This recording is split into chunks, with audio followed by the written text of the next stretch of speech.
Good morning students. मैं Ajay sir RC academy में social science का टीचर हूं और क्लास 10 के लिए पॉलिटिकल साइंस में चैप्टर नंबर 2 फेडरलिज्म को लेकर आपके बीच आया हूं। बच्चों, इससे पहले भी मैंने सोशल साइंस में पावर शेयरिंग में ये सोशल साइंस के पॉलिटिकल साइंस में पावर शेयरिंग का एक वीडियो बनाया था और आप लोगों ने उस वीडियो को बहुत ही लाइक किया था। तो वहाँ पर हम लोगों ने दो कंट्री का एग्जाम्पल लिया था, बेल्जियम और श्रीलंका का। तो आइए एक बार थोड़ा सा हम लोग रिकैप करें और थोड़ा पीछे चलें।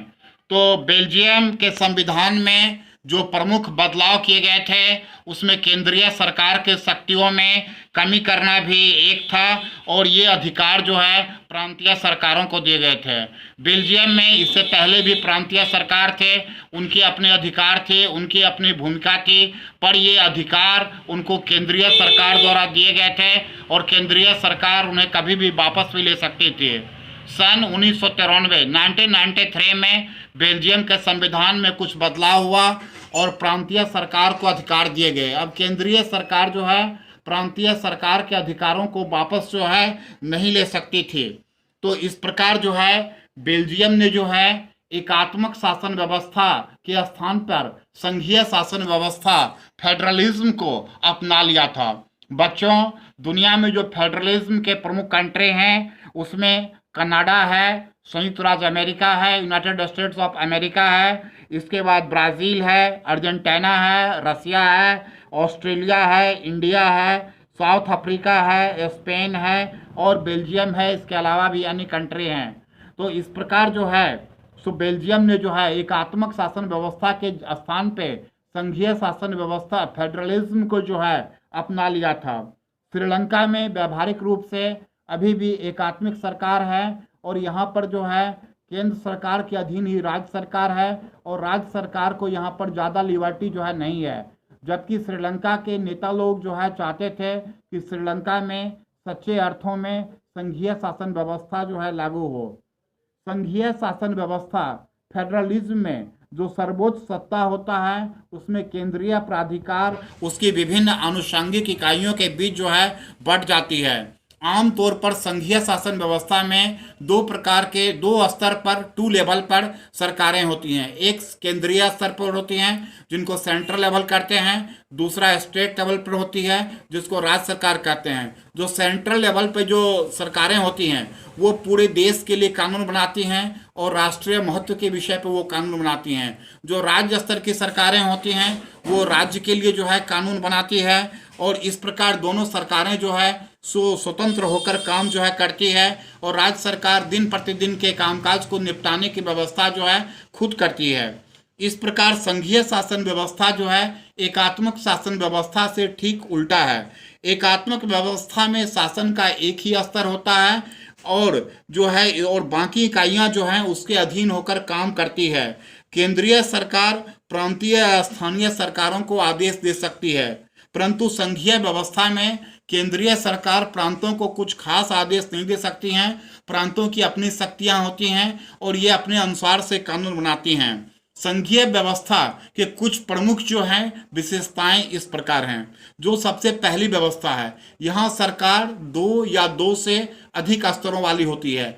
ठीक है। दूसरी बात है कि अलग अलग स्तर की सरकारें एक ही नागरिक पर शासन करती हैं और इस प्रकार जो है। और तीसरी बातें हैं विभिन्न स्तरों के सरकारों का अधिकार क्षेत्र संविधान में स्पष्ट रूप से जो है वर्णित होता है।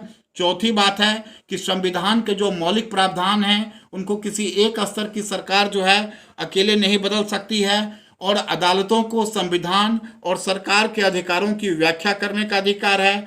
वित्तीय स्वायत्तता निश्चित करने के लिए जो है विभिन्न स्तरों की सरकारों के लिए राजस्व के अलग अलग स्रोत निर्धारित हैं और इस प्रकार संघीय शासन व्यवस्था के दोहरे उद्देश्य हैं। देश की एकता और सुरक्षा को बढ़ावा देना तथा क्षेत्रीय विविधताओं का सम्मान करना। इसके बाद जो है यहाँ पे जो है सो केंद्र और विभिन्न राज्य सरकारों के बीच सत्ता का बंटवारा हर संघीय सरकार में अलग अलग किया जाता है। इसके पीछे जो है यह बात इस चीज़ पर निर्भर करती है कि संघ की स्थापना किन ऐतिहासिक उद्देश्यों को लेकर हुई है। संघीय शासन व्यवस्था में आमतौर पर दो तरीकों से गठित होती है। एक होता है coming together federation. Coming together federation में जो है कि जो उदाहरण है कंट्री के, उनमें जो है संयुक्त राज्य अमेरिका है, यूएसए है, स्विट्जरलैंड है और ऑस्ट्रेलिया है। इसके अलावा जो है जो होल्डिंग टुगेदर फेडरेशन की जो सरकारें हैं उसमें भारत है, बेल्जियम है और स्पेन है। तो भारत जो है एक बहुत ही विशाल देश है। यहाँ पर मल्टी लैंग्वेज है, अलग अलग भाषाओं के लोग हैं, अलग अलग धर्मों के मानने वाले लोग हैं। तो इसमें जो इतनी क्षेत्रीय विविधताओं के बावजूद तो जो होल्डिंग टुगेदर फेडरेशन होता है उसमें सेंट्रल गवर्नमेंट जो है स्टेट गवर्नमेंट के बनस्पत जो है ज़्यादा पावरफुल जो है होता है।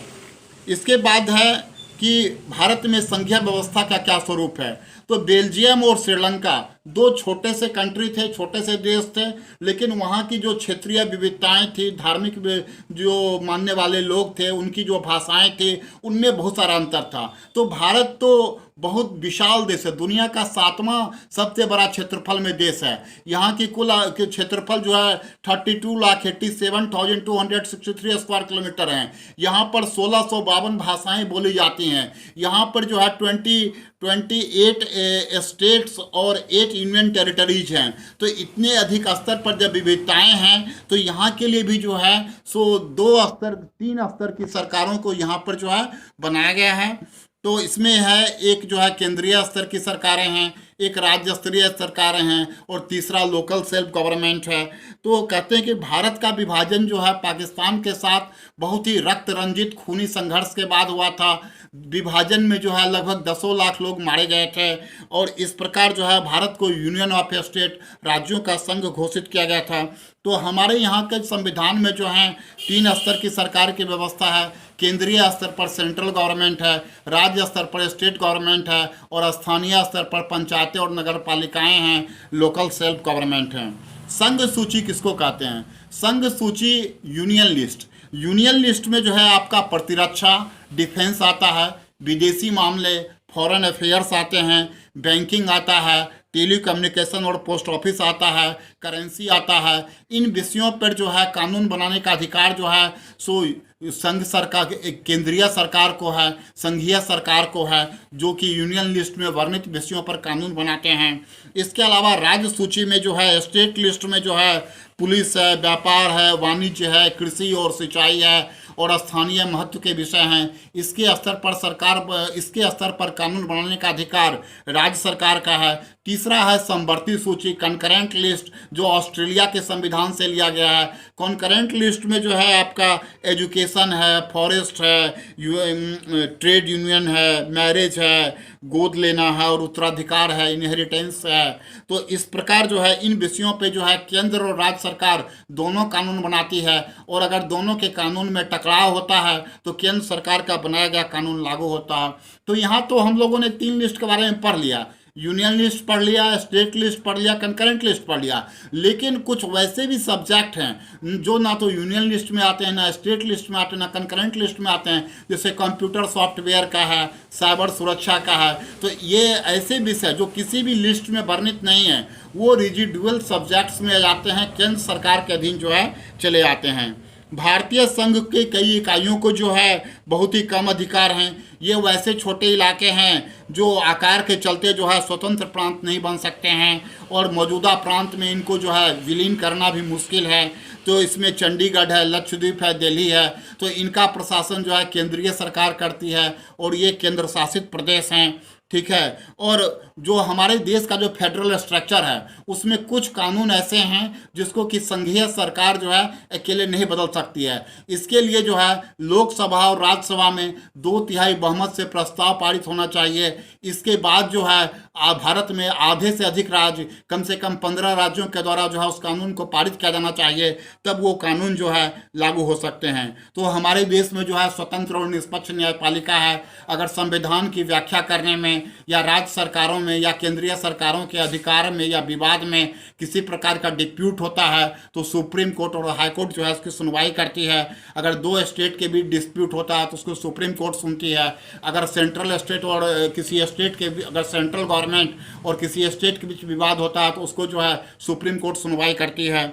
तो इस प्रकार जो है सो हमारे देश में जो है न्यायालय जो है बहुत महत्वपूर्ण भूमिका निभाती है। अगर सरकार के अधिकारों की व्याख्या करनी हो, संविधान की व्याख्या करनी हो, तो उसमें न्यायालय को जो है सर्वोच्च अधिकार प्राप्त है। तो इस प्रकार जो है सरकार चलाने और उसकी जिम्मेदारियों का निर्वाह करने के लिए जो रेवेन्यू का जो है वो वसूलने का अधिकार है वो केंद्र और राज्य सरकार का अलग अलग है। ठीक है बच्चों, इसका मैं नेक्स्ट वीडियो में पुनः अगले वीडियो में लेकर आऊँगा। और आप लोगों को पॉलिटिकल साइंस में 3 चैप्टर पढ़ना है, पावर शेयरिंग पढ़ना है, फेडरलिज्म पढ़ना है और आउटकम्स ऑफ डेमोक्रेसी पढ़ना है। ठीक है, यही 3 चैप्टर पढ़ना है। तो इसका नेक्स्ट वीडियो जो है मैं अगले वीडियो में लेकर आऊँगा। Thank you, lot of thanks. Okay.